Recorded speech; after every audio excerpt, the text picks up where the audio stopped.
Welcome to McPlum, simple solutions served daily.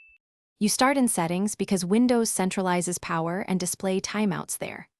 Open System, choose Power and Battery, then click Screen and Sleep. You want to set sensible times, shorter on battery to save power, longer when plugged in for convenience.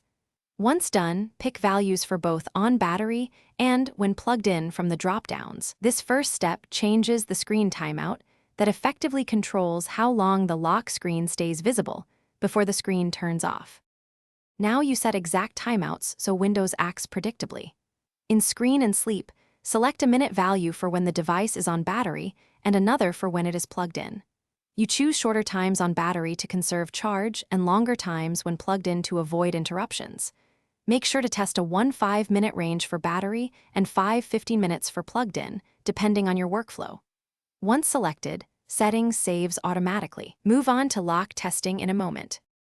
Finish by locking the PC with Windows +L and watching the timeout behavior to confirm the new values apply.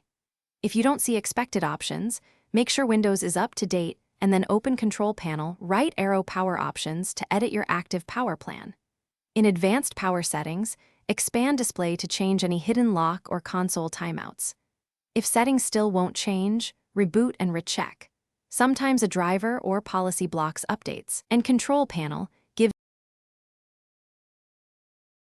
Thanks for watching. Stay juicy and subscribe.